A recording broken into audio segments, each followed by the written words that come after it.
Se você for dono de uma empresa e tiver uma equipe de funcionários ou algumas equipes de funcionários que trabalham para você, todos esses funcionários, desde a sua contratação, precisam receber orientação de qual vai ser o trabalho, de como vai ser a execução do serviço deles, para que o trabalho deles seja cooperador para o bom funcionamento da sua empresa.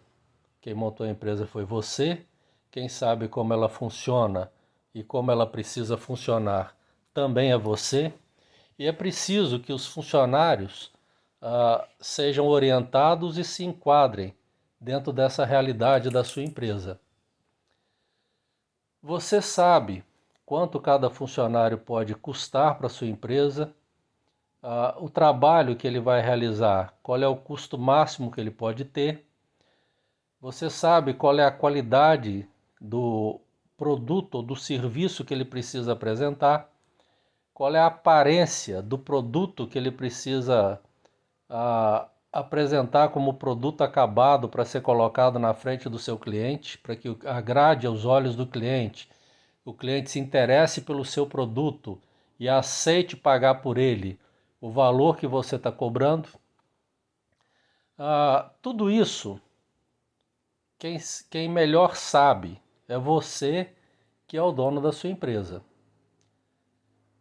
Se algum funcionário, por algum motivo, não der o resultado esperado, ele der um custo maior do que o que foi orçado, se ele fizer um produto de má qualidade e de aparência ruim, que não vai agradar o seu consumidor, evidentemente você vai ter que intervir no trabalho desse funcionário. Talvez chamando, conversando com ele, exortando no primeiro momento. Se isso não der certo, talvez repreendendo para que isso seja corrigido. E se nenhuma exortação e nenhuma repreensão der resultado, você vai acabar optando pela demissão desse funcionário, porque de outra forma essa empresa não vai conseguir chegar onde você gostaria que ela chegasse. Com Deus, é exatamente isso que acontece. Deus é o autor, Ele é o criador de todas as coisas. Tudo que é visível, Ele criou das coisas invisíveis. Ele sabe como tudo deveria ser, foi Ele que planejou, foi Ele que executou, Ele fez isso tudo sozinho. Junto com Ele não havia ninguém criando, e Ele é que sabe o que Ele fez, como precisa ser cada coisa criada e qual o lugar que cada uma dessas coisas precisa ocupar dentro da sua criação.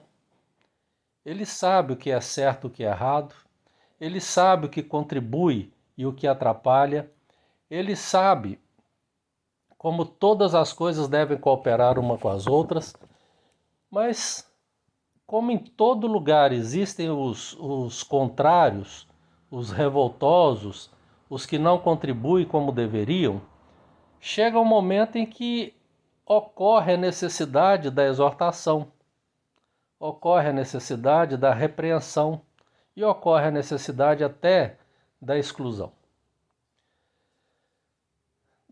Deus, quando Ele nos colocou como criaturas no meio dessa obra maior da sua criação, todo o universo, todo o cosmos, o céu e tudo que existe, Ele não nos deixou no vazio, sem saber quem éramos nós, qual é a contribuição que deveríamos dar.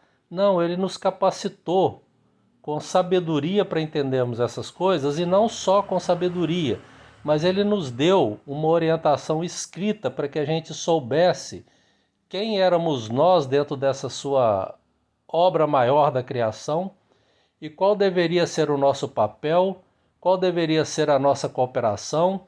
Ele nos deu essas coisas. E essas coisas estão escritas nas Escrituras Sagradas, na Bíblia Sagrada.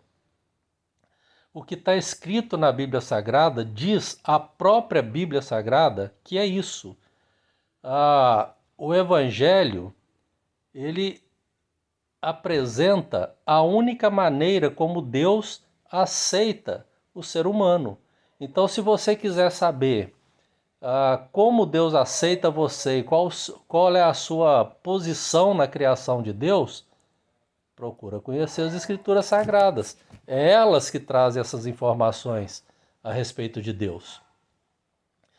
Mas, evidentemente, nem todas as pessoas se interessam por isso. Alguns querem só viver e ser feliz e conseguir formas de agradar a sua própria vida e não estão preocupados com quem criou, com o destino da sua própria vida, se morrendo vai continuar vivo ou se vai deixar de existir, se tudo que era vivo se extingue com a morte ou se resta alguma coisa que continua viva. Algumas pessoas não se preocupam, não se interessam por nada disso. De forma que eles negligenciam questões sobre as quais eles deviam dar valor e deviam se preocupar. E quando as pessoas agem dessa forma e acabam sendo danosas às coisas de Deus, elas se fazem aborrecidas aos olhos de Deus. Deus não vê, certamente não vê isso com bons olhos.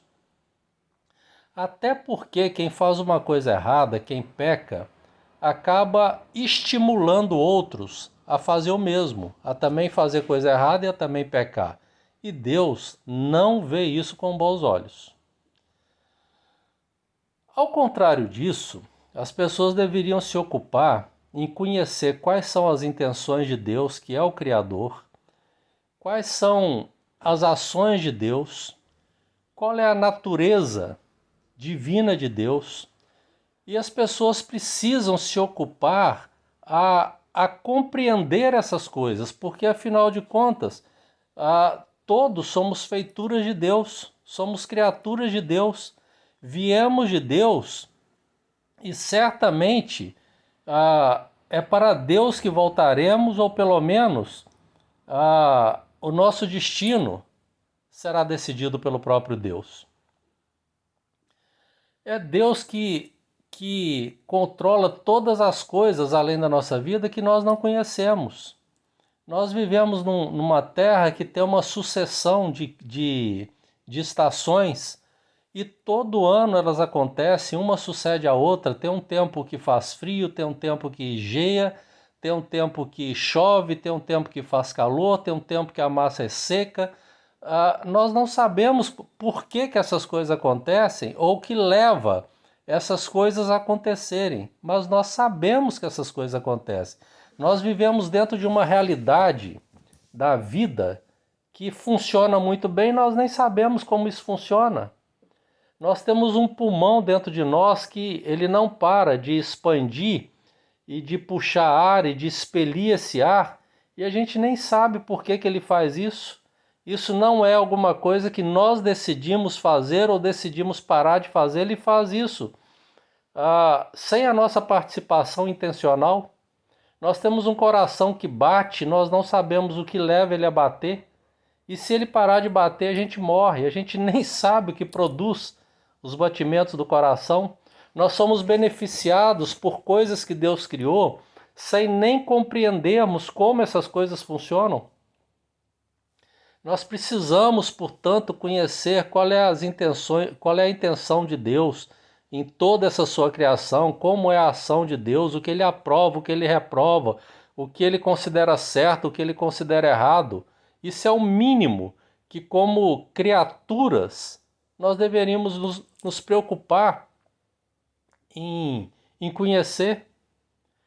Nós sabemos que chove, nós sabemos que faz calor, que faz frio, que anoitece, que amanhece, e não sabemos como essas coisas acontecem. Nós testemunhamos o acontecimento dessas coisas e não sabemos explicar o que precipita essas coisas acontecerem. Qual é o gatilho que aciona o acontecimento dessas coisas.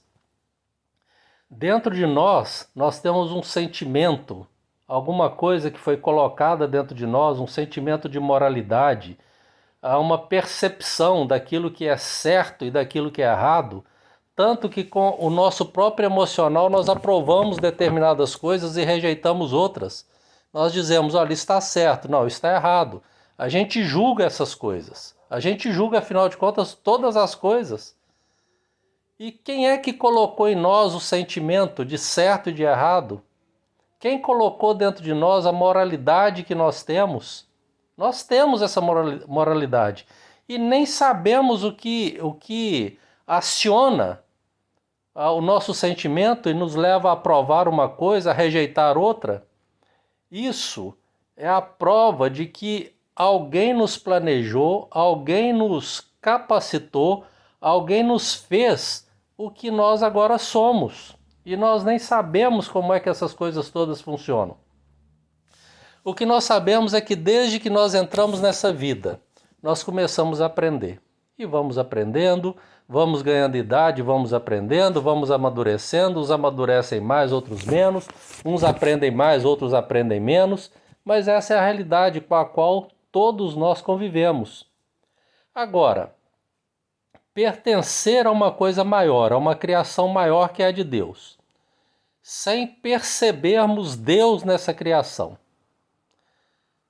sem sermos gratos a Deus, sem darmos a Deus a glória que é devida a Ele, como autor, como planejador, como criador de todas as coisas. Não sermos agradecidos a Ele por ter colocado a nós dentro dessa sua criação. É uma enorme falta da nossa parte. Ainda que possamos, ignorando essas coisas, nos considerar sábios, na verdade a nossa mente é tola, entregue à escuridão, entregue à inutilidade se uma coisa tão básica e tão primária dessa não ocupar a nossa existência. E o próprio Deus não gosta que essas coisas aconteçam com a mente humana, porque nós viemos dele, nós somos parte dele, nós somos o fôlego de Deus. Nós éramos, quando ele criou o primeiro homem, ele o fez de barro, ele fez um corpo para esse ser humano, mas não havia vida.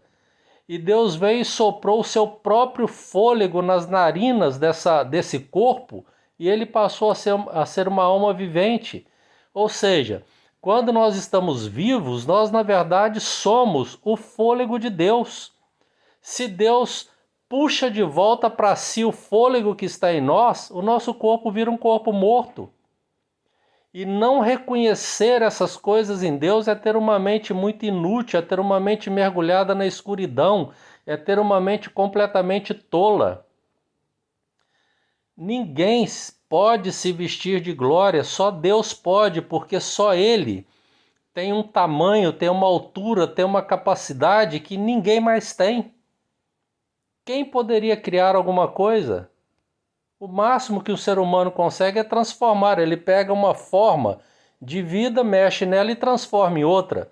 Pega um ferro bruto, um mineral de ferro, aquece, leva ao fogo, dá a forma a ele e faz ferramenta, faz um automóvel, faz o que ele quiser. Mas ele não cria a matéria originária. Ele tem que pegar uma matéria criada e fazer alguma transformação nela. Por isso o ser humano não pode se vestir de glória. Ele não tem brilho próprio.